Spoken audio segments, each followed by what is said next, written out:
কিছুদিন আগে গেছিলাম শান্তিনিকেতন, তাই ভাবলাম তোমাদের সাথে আমার এই ছোট্ট শান্তিনিকেতনের ব্লগটা শেয়ার করি।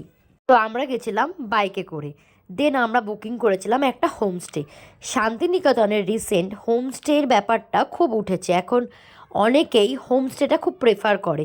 আর হোমস্টেটা এত সুন্দর দেখতে ছিল, এটা পুরো ছিল একটা মাড হাউস। দেন ফ্রেশ হয়ে একটু চারপাশে ঘুরতে চলে গেলাম।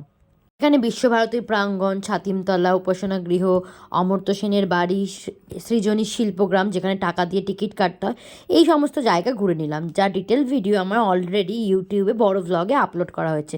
তোমরা চাইলে একবার দেখে নিতে পারো। তারপর দুপুরে লাঞ্চ করতে চলে এলাম রামশ্যামে। তো রামশ্যাম এখন খুবই ওভার হাইপড হয়ে গেছে, কোয়ালিটি একদম পড়ে গেছে, খাবারের টেস্ট খুবই অ্যাভারেজ ছিল, আমার তো তেমন একটা ভালো লাগেনি। তো এখানে লাঞ্চ করে আমরা দুদিনের জন্য ট্রিপে গেছিলাম।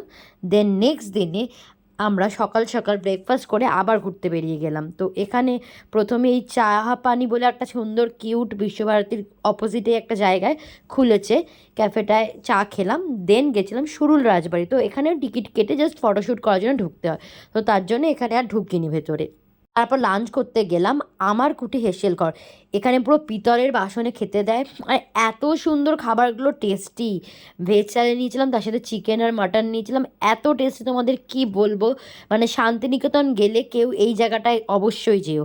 তারপর আবার এদের নিজস্ব কারখানা রয়েছে, সেই কারখানায় এরা নিজস্ব হাতের কাজ বানায়।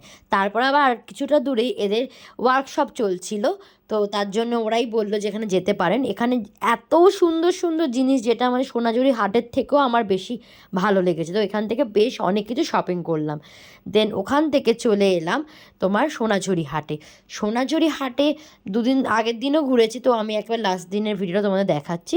এখানে জামা কাপড় তো আছেই, তবে বলে রাখি যে যারা ভালো দরদাম করতে পারো তাদের জন্য জায়গাটা অবশ্যই আদর্শ, কারণ আমার দ্বারা দরদাম হয় না। যারা ঠিকঠাক জামা কাপড়ের দাম জিনিসপত্র সম্পর্কে মানে জ্ঞান আছে, তাদের জন্য বেস্ট।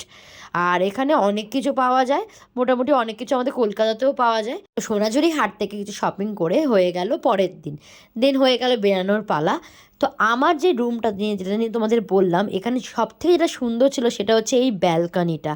এটা এতটা সুন্দর, পুরো একটা বাগানের ভেতর, চারপাশে পাখি ডাকছে, এত সুন্দর গ্রিনারিতে ভরা, জাস্ট অসাধারণ ছিল।